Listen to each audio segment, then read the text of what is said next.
Assalamualaikum warahmatullahi wabarakatuh, anak-anakku sekalian. Hari ini kita belajar tema 1, indahnya kebersamaan. Subtema 1, keberagaman budaya bangsaku. Pembelajaran 1. Tahukah kamu bahwa Indonesia terdiri atas banyak pulau, suku bangsa, tarian, rumah adat, serta agama? Ayo kita cari tahu lebih jauh sama-sama ya. Nah, di sini kita akan belajar keberagaman tentang budaya-budaya yang ada di Indonesia. Indonesia ini kaya akan suku, budaya, dan pulau-pulaunya itu sangat banyak loh, soleh-soleha.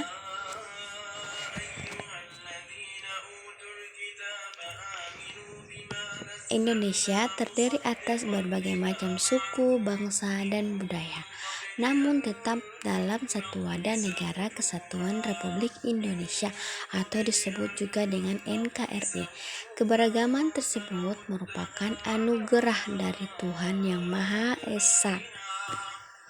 Kita wajib mensyukurinya ya sayang.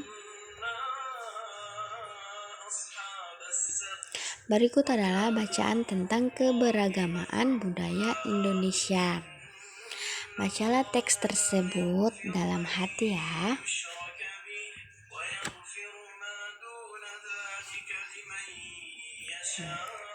Nah, sekarang paragraf pertama dari bacaan yang berjudul Pawai Budaya. Pawai budaya sangat menarik bagi warga kampung Babakan. Pawai ini selalu menampilkan keragaman budaya Indonesia. Udin dan teman-teman tidak pernah bosan menanti rombongan pawai lewat. Tahun ini mereka datang ke alun-alun untuk melihat pawai tersebut. Kakek Udin pun terlihat sabar menanti. Terdengar suara gendang yang menandakan rombongan pawai semakin mendekat.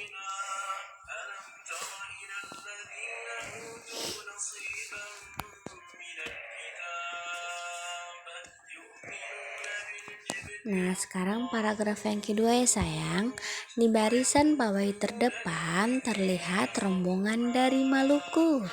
Rombongan laki-laki mengenakan kemeja putih, jas merah, dan topi tinggi dengan hiasan keemasan. Rombongan perempuan mengenakan baju cele. Baju ini terdiri dari atasan putih berlengan panjang serta rok lebar merah. Langkah mereka diiringi oleh suara tifa, alat musik dari Maluku. Bunyinya seperti gendang, namun bentuknya lebih ramping dan panjang.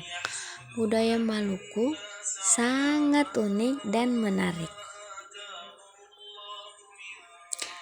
Nah, sekarang paragraf yang ketiga ya. Budaya Bali terkenal karena bunyi musiknya yang berbeda-beda. Rombongan dari Bali membunyikan alat musik daerahnya. Cengceng namanya. Alat ini berbentuk seperti dua keping simbal yang terbuat dari logam. Nyaring bunyinya ketika kedua keping ini dipadukan. Nah, sekarang paragraf yang keempat ya. Rombongan dari Bali diikuti oleh rombongan dari Toraja. Wanita Toraja memakai pakaian adat yang disebut baju poko. Rombongan laki-laki menggunakan pakaian adat yang disebut sepat talung buku. Rombongan Toraja membunyikan alat musik khas mereka. Pak Pompang namanya. Alat musik ini berupa suling membesar yang bentuknya seperti angklung. Unik bentuknya, unik pula bunyinya. Budaya Toraja sangat menarik untuk dipelajari.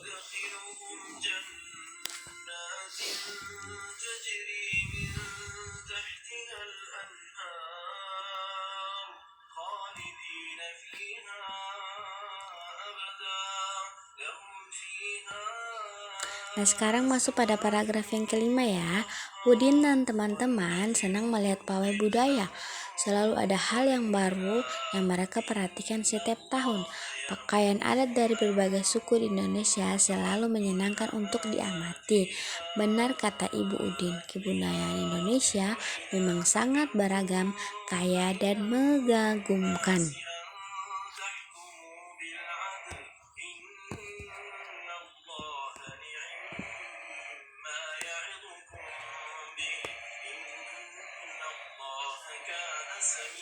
Nah, itu tadi pawai budaya yang dilihat Udin dan teman-temannya. Ada 5 paragraf yang kita baca ya. Nah, setiap bacaan biasanya terdiri atas beberapa paragraf. Setiap paragraf memiliki gagasan pokok yang didukung oleh gagasan pendukung. Paragraf itu biasanya ciri-cirinya kalimat pertama ditulis agak masuk sedikit ke dalam. Jadi itu adalah paragraf. Nah, kalau bacaan biasanya terdiri dari beberapa paragraf. Sedangkan tadi ada 5 paragraf yang sudah kita baca. Ya anak-anak sekalian, nah di setiap paragraf itu ada kalimat-kalimatnya. Nah, dalam kalimat-kalimat pada paragraf tersebut itu mengandung gagasan-gagasan pokok dan gagasan pendukung. Kira-kira apa itu gagasan pokok ya? Gagasan pokok adalah ide utama yang dibahas dalam satu bacaan. Dapat juga berupa kalimat inti atau berupa pokok bacaan. Oke. Kita baca paragraf kedua dan mencari tahu gagasan pokok dan gagasan pendukung ya. Paragraf kedua.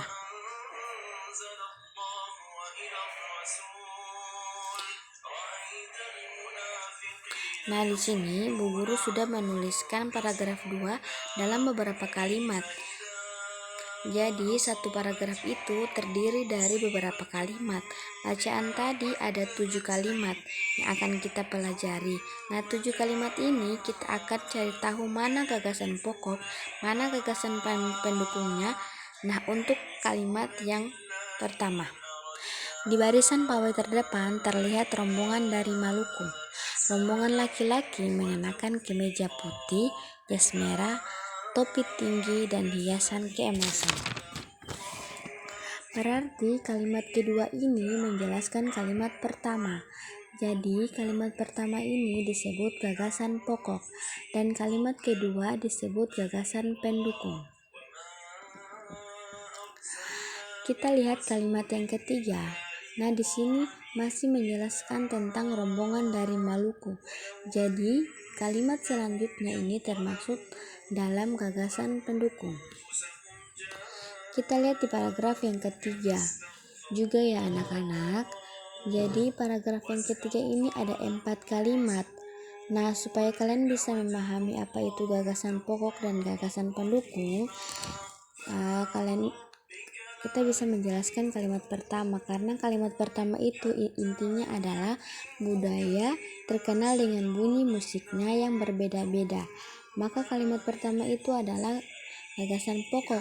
Nah, alat musiknya diuraikan di dalam kalimat kedua, 3, dan 4 ini termasuk gagasan pendukung. Jadi begitu ya anak-anak sekalian.